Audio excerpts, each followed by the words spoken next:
a lot of you guys obviously already know this, but for the people that don't know what I used to do, I used to teach people how to trade the Forex markets using smart money concepts.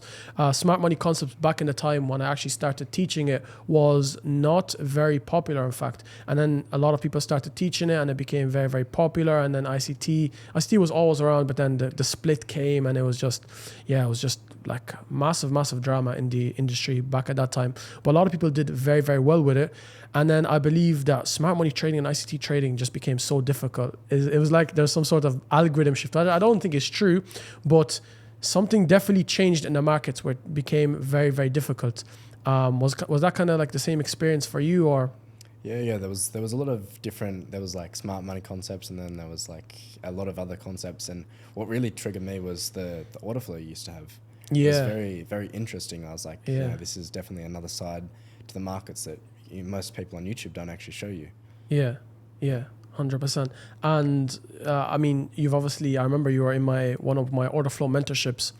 For the people that don't know what order flow is a tool that helps you actually see the order flow of the orders coming into the market in the futures market. And based off of that, because the futures market was very highly correlated to the Forex market, you're able to make decisions based off of that. So that was actually a pretty advanced way to trade that most people back in the days did not know how to trade and use. And we used to mix it with smart money concepts and ICT, and it used to be an absolutely killer strategy.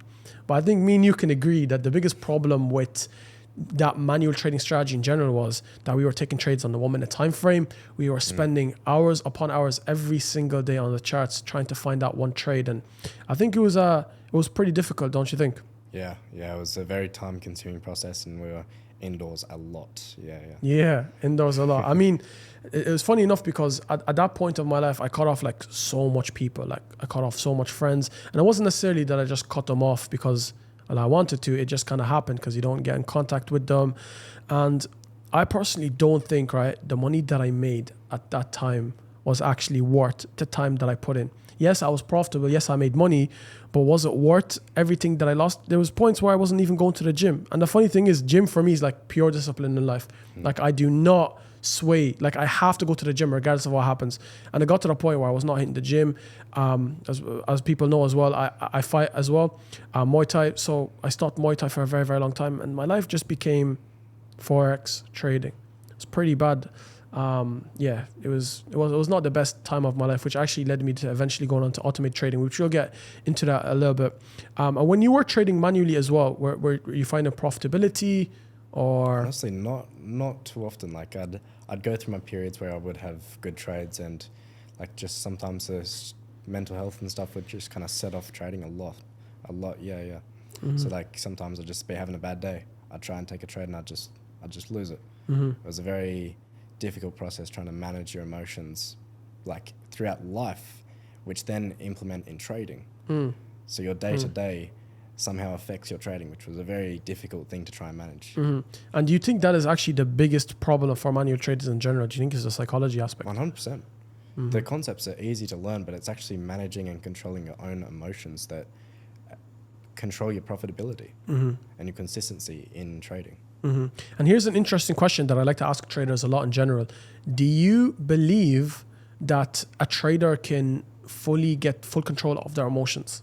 Do you think you can finally master your emotions and you don't run into those emotional problems? Honestly, no.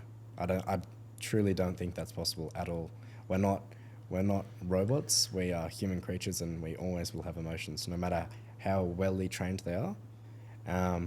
Like obviously you can train your emotions extremely well, which you get to at a certain point, but they're always there. They're never fully gone.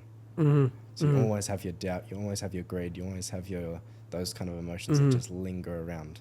100%. It's funny you mentioned that, because if you take a look at like the biggest traders that were doing very, very well, all it took was just like one bad thing that happened in their life. Like their wife left them, something like a family debt situation, something that was just insane. And all it took was just boom, one mistake and one bad period, one bad day, one bad week, and everything just went down the drain. So honestly, like emotions, even though I've been trading for more than 5 years now, till this day, I don't think that I have actually fully managed how to master my emotions. It's something that's incredibly difficult. In fact, I remember when I was trading back in the days, manual trading, I used to, especially if I was holding like a swing trade during the night, I used to not be able to sleep, man. I used to stay up, and even if I like dozed off, I'd wake up back an hour and I'm checking my trade, etc. And all of this advice of people saying like risk less, whatever. If you're making full-time income from trading, then your emotions are 100% attached to it. That is the problem. The most successful people that I've usually found in manual trading and robot trading as well is that the Forex trading was not their main income. So they had multiple businesses. They were also selling courses. They were selling something on the side. They had a job, and then they were making like side income from Forex as well. I think that's the only profitable case in the Forex industry. Someone that's doing it full time, that has very little capital, it's like that's 0.01% of profitable people in the markets.